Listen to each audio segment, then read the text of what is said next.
Hey, family, welcome to Raw Talk. This is Rodrigue on Raw Talk, and your host. It's a beautiful day here in Virginia, and we're dealing with a real winter storm, snow, ice, wind. And I want to share something very personal, because when you grow up in a place like Goma in Eastern Congo, an emergency like this doesn't just feel serious, it triggers memories. It reminds you what it feels like when life gets disrupted and there's no safety net around you. And I want to say this very carefully from the start, because I want to recognize here how seriously people take storms in the United States of America.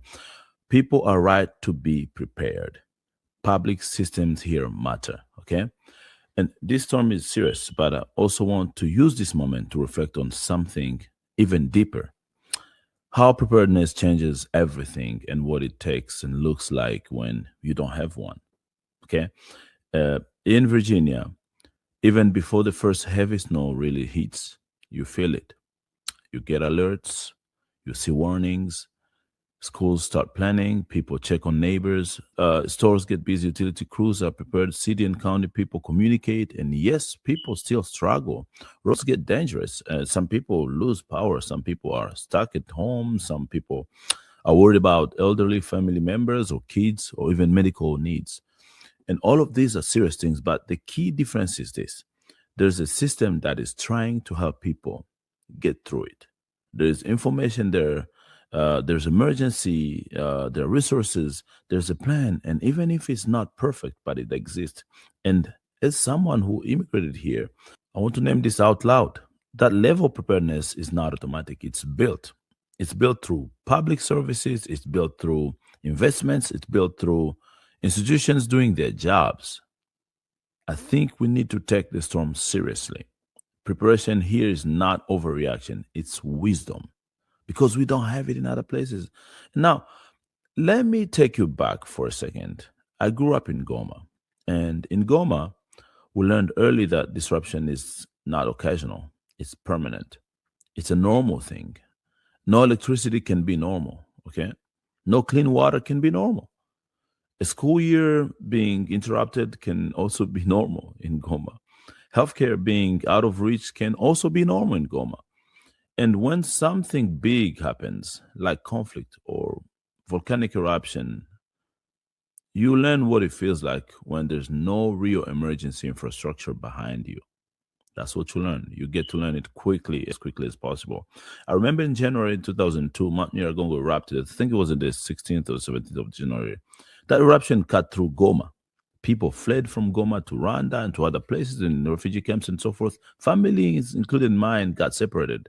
Lava went through our neighborhoods. There was a lot of chaos. My pregnant mother was separated from us for a few days, carrying donuts and food for the whole family that she was making before we left. And one of the hardest parts wasn't only the lava, it was the confusion that was fueled in the process. You'd hear one message and then the other, right? Rumors spread faster than actually the facts. And people didn't know where to go, who to trust, and what was true. And at that time, the region was also living under a rebel administration. So the relationship between people and official was really complicated. Not because Congolese people don't value truth, no, but it's because institutions were fractured at that time and there was not much to trust. So when I watch how storms are handled here, and I feel two things at the same time. The first one is gratitude. Communications and systems play a critical in saving lives. But the second feeling that I have is sadness, because I know what it's like when that doesn't exist. And you're basically surviving on instinct and community. And here's a comparison that I want to make in a respectful way. In Virginia, a storm comes and it's an emergency. And it should be treated like that every day and everywhere in the world. But in places like Eastern Congo, emergency conditions can last for years, not because people there are weak or like it or they enjoy it, not because they don't want to work hard, but because the systems that should protect lives are constantly being disrupted by insecurity, by corruption, and conflict. And what I want Americans to understand is this: resilience is beautiful, but resilience is not a plan. People in Congo are incredibly resilient. They share food, they take in relatives when they don't have a place to go, they improvise, they rebuild, they keep going.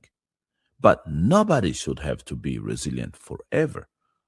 A mother should not have to be resilient because water isn't safe for her children. A child should not have to be resilient because schools keep getting interrupted every day.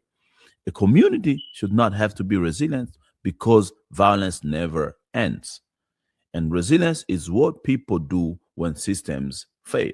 But long term dignity comes when systems work. So I think here's my call to action, and I'm also keeping it very simple. If you're watching this during the winter storm today, I want you to do two things. First, appreciate what's working here. Check on a neighbor, follow the safety guidance, take warning seriously. Be the reason someone gets through the weekend safely. Very important. But secondly, don't let Congo be a forgotten crisis. If you care about human life, don't only care when it trends. Care consistently.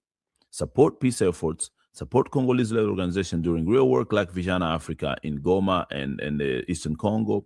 Pay attention to policies and businesses practice that fuel instability. Very important. Look at your sourcing.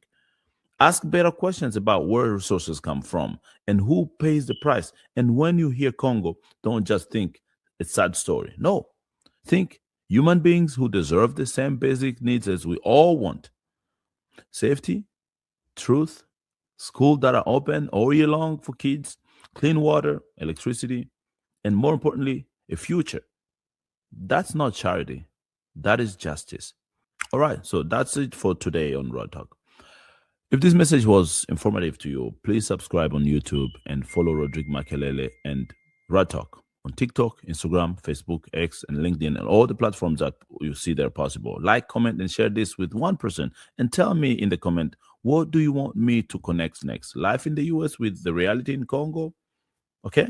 Anything that you want me to discuss, I'm happy to come here and discuss about it. But be safe out there.